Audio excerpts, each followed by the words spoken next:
नमस्कार, रागिनी देवांगन के साथ आप देख रहे हैं जाज्वल्य न्यूज। नजर डालते हैं इस वक्त की खबरों पर। नवरात्रि के अवसर पर सुप्रसिद्ध भागवत वक्ता चिन्मयानंद बापू जी महाराज रतनपुर स्थित मां महामाया माता का दर्शन करने पहुंचे। उन्होंने मां महामाया देवी का दर्शन कर विश्व शांति की कामना की। आपको बता दें कि बिलासपुर के मुंगेली नाका क्षेत्र के एक निजी परिवार में श्रीमद् भागवत कथा का रसपान कराने चिन्मयानंद बापू पहुंचे हैं। श्रीमद् भागवत कथा के साथ समय निकालकर नवरात्रि के शुभ अवसर पर रतनपुर स्थित सिद्धपीठ मां महामाया देवी के दर्शन करने पहुंचे। उन्होंने यह भी कहा कि नवरात्रि के पर्व पर पावन सिद्ध स्थली पर दर्शन करने जरूर पहुंचा। जब भी मुझे बिलासपुर या आसपास के क्षेत्र में आने का अवसर प्राप्त होता है, माता के दर्शन करने जरूर आता हूं। यहां भक्तों की मनोकामना जरूर पूरी होती है। साथ ही उन्होंने यह भी कहा कि माता महामाया के दरबार में तपस्वी साधक भी पहुंचते हैं। माता महामाया के नाम के अनुरूप यहाँ दो तरह के साधक आते हैं। पहला, जिनको माया से परे जाना है, और दूसरा, जिनको सांसारिक माया में कुछ सुविधा प्राप्त करनी हो। जो अर्थार्थी होते हैं वे भी माता के दर्शन करने अवश्य आते हैं।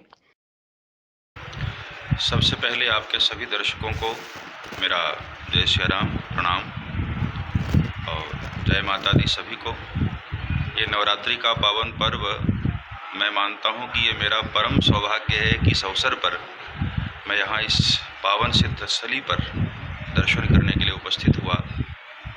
ये अत्यंत प्राचीन और बहुत ही सिद्ध स्थान है माँ का, जो मैं जहाँ तक महसूस कर पा रहा हूँ। आज विगत 20 वर्ष हो गए मुझे यहाँ आते आते। जब भी अवसर मिलता है बिलासपुर और आसपास में आता हूँ तो यहाँ दर्शन करने अवश्य आता हूँ और भक्तों की हर मनोकामना यहाँ करके अवश्य पूरी होती है। बड़े बड़े सिद्ध तपस्वी लोग जो भी कहीं भी ध्यान में साधना में रत रहते हैं, एक बार यहाँ अवश्य आते हैं दर्शन करने। और जैसा कि माँ का नाम है महामाया, तो यहाँ दोनों तरह के साधक आते हैं। जिसको माया से परे जाना है वह भी आते हैं, और जिनको सांसारिक माया में कुछ सुविधा प्राप्त करनी है, ऐसे अर्थार्थी भक्त भी यहाँ आते हैं। तो ये माता दोनों ही तरह से हमको आशीर्वाद देती है, माया से मुक्त भी करती है, और जिसको माया चाहिए यानी धन चाहिए उसको माया भी देती है। इसलिए हर तरह के भक्तों को यहाँ अवश्य एक बार तो दर्शन करना चाहिए। मैं खुद अपने जीवन का अनुभव बता रहा हूँ कि मैं पिछले 20 वर्षों से जब भी यहाँ आया मैं दर्शन करने आता हूँ, तो जो अभी तक नहीं किए हैं उनको अवश्य आना चाहिए दर्शन करने के लिए। माँ हमारी हर तरह की मनोकामना पूर्ण करती है। जाज्वल्य न्यूज के लिए बिलासपुर से वासु सोनी की रिपोर्ट।